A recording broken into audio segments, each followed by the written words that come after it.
It's a city that breathes life, a place where the air itself seems to hum with energy. The morning starts slowly, as it always does. The sweet, almost intoxicating scent of ripe mangoes hanging heavy on the trees mixes with the earthy aroma of coffee being brewed in small roadside stalls.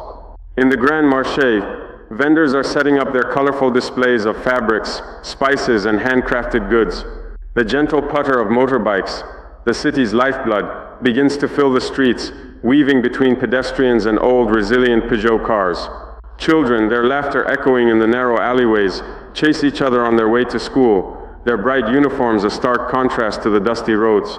This is a morning of absolute peace, a perfect picture of everyday life in Burkina Faso's cultural heart. The sky above is a vast, uninterrupted canvas of pale blue, calm and promising a hot day ahead. Then something changes. It's not a sound you hear at first, but a feeling, a subtle shift in the atmosphere. High above, tiny specks appear against the blue, growing larger with impossible speed. They are not birds. They are military transport planes, flying in a steady, determined formation. But there is no roar of jet engines threatening to shatter the peace, only the distant, steady drone of propellers. And then it happens. The belly of each plane opens, and the sky blossoms. Hundreds upon hundreds of parachutes unfurl, not in a chaotic jumble, but in a deliberate, organized pattern. They drift downwards, silent and graceful, like a field of strange dark flowers blooming in the air. Down on the streets, the buzzing of life quiets to a hush. People stop what they're doing, their faces turned upward. A fruit vendor forgets the mango in her hand. Children halt their games, pointing at the sky with wide, curious eyes. There is no panic, no screaming. There are no explosions, no trails of smoke, no signs of an ongoing battle. This isn't an invasion from a foreign enemy. The soldiers descending are their own. The silence is the most unsettling part. It's a deliberate quiet, a display of precision and control. It feels less like an attack and more like a surgical procedure. War, it seems, has learned to tiptoe into the city, to arrive with the eerie calm of a falling leaf, rather than the fury of a storm. This is Operation Swift Descent, and it is more than just a military drill. It is a powerful, unspoken declaration from Burkina Faso to itself, to its enemies, and to the world. The old ways are over. A new kind of fight has begun, and it starts with warriors who fall from the sky. Deep within the city of Bobo-Dioulasso, far from the bustling markets and public squares, lies a place that is spoken of in hushed, respectful tones. It is not a tourist destination or a landmark celebrated on postcards. It is the Service d'appui et d'instruction des troupes aéroportées, the elite airborne training center. The name, a mouthful of official-sounding French, hides the raw, gritty reality of what happens inside its walls. SAITAP is not just a military base. It is a furnace where ordinary soldiers are forged into something more. It is the heart of Burkina Faso's new military doctrine, a place where the country's toughest, most resilient warriors are born. Entering SAITAP is to step into a world where comfort is a forgotten luxury and limits are things to be shattered, not respected. This is no place for the hesitant or the faint of heart. Here, recruits are systematically broken down and rebuilt, stronger than they ever imagined possible. The training is a relentless assault on every aspect of their being. Physically, they are pushed to the brink of exhaustion, running for miles under a punishing sun, carrying heavy packs, and navigating brutal obstacle courses until their muscles scream in protest. Mentally, they are challenged with complex tactical problems, forced to make life or death decisions while sleep-deprived and under immense pressure. Emotionally, they are taught to master their fear, to remain calm in the face of chaos, and to trust the soldier next to them with their life. The core skill taught at SAITAP, parachuting, is not about aesthetics or putting on an impressive airshow. It is a fundamental tool for survival in the unique and brutal war Burkina Faso is fighting. Today's battles are not waged on clearly defined fronts between armies in matching uniforms. The enemy is a shadow, a fluid, unpredictable force of militants who strike without warning and disappear back into the vast, unforgiving landscape of the Sahel. They don't fight fair. They use terror as their primary weapon, attacking soft targets like villages, schools, and clinics. To counter such an enemy, soldiers need to be more than just strong. They need to be ghosts themselves. They need to appear out of nowhere, faster than rumor can travel. That is the promise of SAITAP. It creates warriors who can descend from the heavens, landing directly in the heart of chaos, and seize control before the enemy even understands what is happening. One might logically ask why this critical center of military excellence was established in Bobo Dioulasso, the country's second city, rather than in the capital, Ouagadougou. The capital is the seat of government, the center of national power, and the primary logistics hub. Yet the choice of Bobo Dioulasso was a masterful strategic decision, rooted in geography, history, and a deep understanding of the nature of the conflict. The city's location is its greatest asset.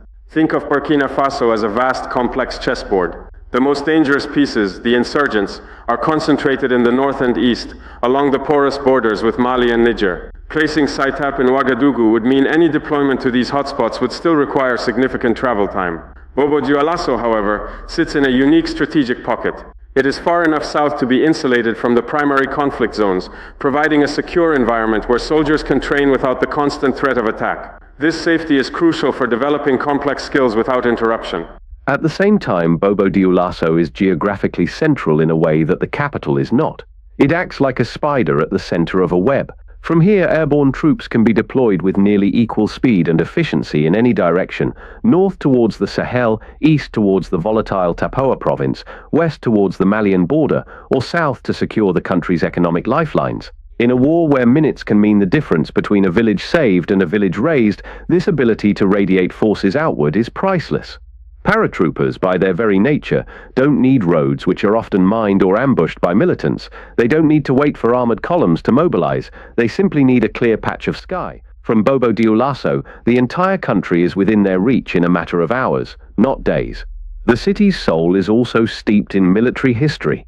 It was a significant garrison town during the colonial era, a place where French forces trained African soldiers. After Burkina Faso gained its independence, it didn't just erase this past, it built upon it, transforming a legacy of foreign control into a symbol of national self-reliance. SITAP is not some gleaming high-tech facility built with billions in foreign aid. It is a thoroughly Burkinabe institution, forged through decades of experience and a fierce determination to create something of its own. It has evolved to be lean, resourceful, and fiercely independent, shedding its reliance on foreign instructors and outdated borrowed methodologies. This is a training center built by Burkinabe soldiers, for Burkinabe soldiers to fight Burkina Faso's battles. Operation Swift Descent, the massive airborne drill that took place over Bobo Dioulasso in 2025, was far more than a simple training exercise or a parade of strength. It was the ultimate final exam. It was a real-world test of every lesson taught at SITAP, a validation of the entire airborne doctrine that the country was betting its future on. The scale was unprecedented for the Burkinabe military, over 500 soldiers participating in a single coordinated drop. Each one of those soldiers was a graduate of SITAP's grueling regimen, an expert in their craft. Their journey to this moment began months earlier, in the punishing training grounds of the academy. They had already endured endless drills preparing them for this exact scenario. They learned to jump in the dead of night with no moonlight to guide them, relying solely on instruments and instinct. They practiced navigating through simulated sandstorms and torrential rain, learning to land and regroup in zero visibility conditions. They were drilled in survival techniques, left for days in remote areas with minimal supplies to test their ability to live off the land and operate behind enemy lines without any support. They weren't just being taught how to use a parachute, they were being conditioned to embrace uncertainty and thrive in chaos. When the day of Operation Swift Descent arrived, the atmosphere was thick with tension and focus. As the soldiers boarded the transport planes, they weren't carrying dummy rifles or going through the motions of a pretend mission. Their weapons were real, their ammunition was live, and their objectives were deadly serious.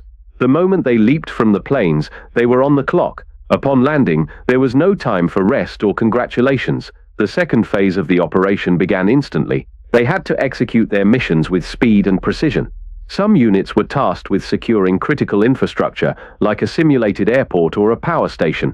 Others had the objective of establishing secure communication links with a command center, a vital task in a real-world scenario. A third group was assigned to a high-stakes mission, rescuing civilians played by other soldiers from a hostile area. Every move was timed. Every decision was scrutinized. There were no instructors holding their hands, no opportunities for a do-over. This was designed to be as close to the brutal reality of war as possible. Although the drop zone was near Bobo Dioulasso, the exercise was crafted to simulate the treacherous conditions of the country's most dangerous regions, like the forests of Tapoa or the volatile tri-border area where Burkina Faso meets Mali and Niger. These are places where insurgents can materialize from the bush, where roads are death traps, and where conventional ground forces are often too slow to make a difference. Operation Swift Descent proved that Burkina Faso's paratroopers could bypass these obstacles entirely. They could land in minutes, fully prepared to fight, to stabilize a chaotic situation, and to achieve their objectives before the enemy even knew they were coming. It was a resounding success and a powerful proof of concept. To truly understand why Burkina Faso has staked its future on airborne soldiers, you must first understand the enemy they are fighting. This is not a traditional war against the conventional army. There are no enemy tanks rolling across the border, no fighter jets screaming overhead, no clear front lines drawn in the sand. The enemy is a ghost, a hydra with many heads, known by various names, JNIM, ISIS in the Greater Sahara, but united by a common tactic, terror. They are militant groups, shadowy and decentralized networks that operate outside every known rule of warfare. These groups do not seek to hold territory in the traditional sense, with flags and government buildings. Their power comes from creating chaos and fear. Their strategy is one of attrition, designed to bleed the state dry and sever the bond of trust between the government and its people. They don't engage the army in head-on battles where they would be outgunned. Instead, they choose the path of least resistance, carrying out brutal hit-and-run attacks on the most vulnerable parts of society. They sweep into small, undefended villages in the dead of night, burning homes, stealing livestock, and executing anyone who resists. They target schools, burning them to the ground to deny children an education and create a lost generation. They attack clinics, killing nurses and destroying medicine, ensuring that even the sick and injured have nowhere to turn. After each savage act, they melt back into the vast, porous Sahelian landscape, disappearing into the desert or blending in with civilian populations before any military response can be mobilized. For years, Burkina Faso's conventional military, trained in old-fashioned tactics, struggled to cope. Their heavy armored convoys were slow and cumbersome, making them easy targets for roadside bombs and ambushes. By the time soldiers could navigate the treacherous roads and arrive at the scene of an attack, they were often too late. They would find only smoldering ruins, grieving survivors, and an enemy long gone. The militants exploited this time lag perfectly. It created a narrative of an impotent state, unable to protect its own citizens. Every delayed response reinforced the insurgents' message: the government cannot save you, we are in control. This asymmetric warfare, a battle of the swift against the slow, demanded a radical new approach. The paratrooper is the perfect antidote to the insurgents' playbook. Where the enemy relies on speed and surprise, the paratrooper is faster and more surprising. They represent a fundamental shift in Burkina Faso's military doctrine, moving away from slow reactive defense towards rapid proactive intervention. They are the embodiment of three critical principles: speed, surprise, and adaptability. Speed is the most obvious advantage. As discussed, conventional forces are slaves to terrain. They are bound by roads, which can be easily blocked, mined, or ambushed. Paratroopers are bound by no such constraints. They travel through the sky, the ultimate high ground, bypassing every obstacle on the ground. This drastically shortens the response time. The golden hour in counterinsurgency is that critical window of time immediately following an attack. If a military force can arrive within this window, they can engage the attackers, save lives, and prevent the enemy from escaping. Paratroopers can turn a response time of hours or days into a matter of minutes. This ability to close the gap between an attack and a response is revolutionary. It robs the insurgents of their most valuable asset, time. Surprise is their second weapon. Insurgents plan their attacks based on the calculated response time of government forces. They know how long it will take for a convoy to arrive. They never expect soldiers to rain down from the sky directly on top of them. This element of shock and disorientation can shatter an enemy's morale and cohesion, turning the hunter into the hunted in an instant. It forces the militants to constantly look over their shoulders, to fear the sky itself, making them less bold and less effective. Adaptability is the third and perhaps most important principle. At SciTap, soldiers are taught much more than just how to jump out of a plane and fire a rifle. They are trained to be completely self-reliant, to operate independently in hostile territory for days at a time if necessary. They are not just trigger pullers, they are multi-skilled survivalists. Some are trained as combat medics, able to treat wounded civilians and comrades on the spot. Others carry advanced portable communication devices, allowing them to send real-time intelligence video feeds, coordinates and enemy assessments directly to headquarters, even from the deepest jungle or the most remote desert. Many are taught how to work with local populations, to build trust, and to gather human intelligence on the ground. They are trained to be problem solvers, strategists and diplomats all at once, capable of adapting to any situation they land in. This new airborne strategy is about so much more than military victories or kill counts. Its deepest and most profound impact is on the people of Burkina Faso. Insurgency at its core is a war for the hearts and minds of the population. Militants thrive in an atmosphere of fear and abandonment. Their power grows every time a village is attacked and no one comes to help. Each unanswered cry for help strengthens their grip, making villagers feel that the state has forgotten them, that they are completely on their own. This feeling of helplessness is the fertile ground in which extremism takes root. When paratroopers descend from the sky, landing in the middle of a chaotic attack or in its immediate aftermath, they bring more than just guns and ammunition. They bring hope. Their sudden arrival is a powerful, visible symbol that the government is fighting back, that it is present, and that it has not abandoned its people. Imagine being a villager, huddled in your home, listening to the sounds of terror outside, believing that all is lost. Then you look to the sky and see soldiers descending, not on a distant road, but right here, right now. That single moment can undo years of insurgent propaganda. It is a promise kept, a show of commitment that is more powerful than any political speech. These soldiers are not just defending territory. They are defending the very idea of community and the bond of trust between a nation and its citizens. When they administer first aid to a wounded child, share their water with a terrified elder, or simply stand guard through the night, they are rebuilding that sacred trust, one person at a time. They show that the state is not an abstract concept in the faraway capital, but a tangible presence that is willing and able to protect them. This restoration of faith is, in the long run, a more potent weapon against insurgency than any bomb or bullet. It starves the enemy of its psychological oxygen and empowers local communities to resist, knowing that help is not just a possibility, but a reality that can arrive from the clouds. Operation Swift Descent and the rise of SITAP are not just internal military developments, they are a powerful political statement to the entire world. They signal that Burkina Faso is taking full control of its own destiny. For decades, the security of the Sahel region, including Burkina Faso, was heavily influenced and often dictated by foreign powers. France, the former colonial ruler, maintained a significant military presence. The United States provided training and intelligence. The United Nations deployed peacekeeping missions. While often well-intentioned, this foreign assistance came with strings attached. The strategies were often designed in Paris, Washington, or New York by people who lacked a deep, intuitive understanding of the local terrain, culture, and the specific nature of the enemy. These one-size-fits-all plans frequently failed, leading to frustration and a sense that Burkina Faso was a junior partner in the fight for its own survival. The country often found itself cleaning up the messes left by failed foreign interventions, dependent on foreign money, foreign troops, and foreign battle plans. Now that era of dependency is decisively ending. The new military junta that has taken power in Burkina Faso has made sovereignty and self-reliance its central pillars. SITAP and its elite paratroopers are the most tangible proof of this new philosophy. They represent a homegrown solution, specifically designed for Burkina Faso's unique challenges.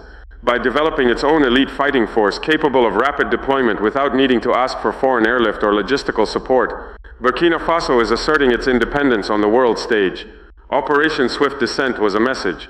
We can do this ourselves. It demonstrates a newfound confidence and a refusal to be a passive recipient of aid.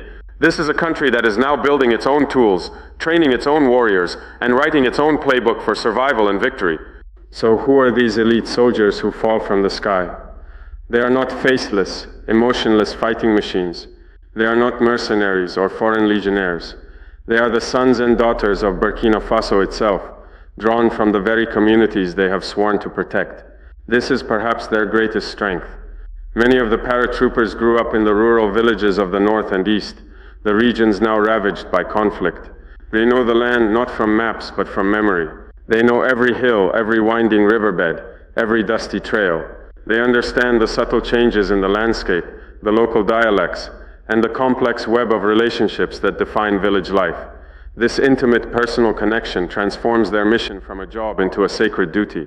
They are not fighting for an abstract concept of a nation or for a paycheck. They are fighting for their own homes, for the safety of their aunts, uncles, and cousins.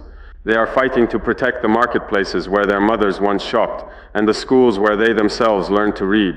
When they land in a village under attack, they are not strangers. They are neighbors arriving to help. This shared identity gives them a powerful advantage. They can communicate with locals in a way no foreign soldier ever could, earning their trust and gathering vital intelligence. Their fight is deeply personal, fueled by a love for their land and a fierce desire to protect their way of life from those who seek to destroy it. This local connection makes them more effective and more motivated. They are fighting for a future where their own children can grow up without fear. They embody the spirit of the nation, resilient, proud, and deeply rooted in the soil they defend. They are not just an army, they are a reflection of the people, a testament to the country's will to survive and flourish on its own terms. The journey to becoming one of Burkina Faso's elite paratroopers is a trial by fire. The training at SITAP is deliberately designed to be one of the most difficult experiences a soldier can endure. It is a process of systematic deconstruction and reconstruction designed to find the absolute limit of a recruit's physical and mental endurance and then push them far beyond it. The instructors, themselves veteran paratroopers, know that the battlefield is merciless, so their training must be even more so. The physical conditioning is relentless. It begins before dawn with long, grueling runs through the rugged terrain surrounding Bobo Dioulasso, often with soldiers carrying heavy packs filled with sand and equipment.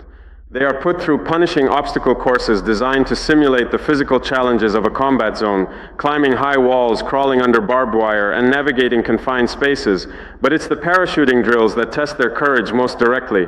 They don't just jump in perfect sunny conditions. They are forced to jump in the pitch-black darkness of night, learning to land safely without any visual references on the ground.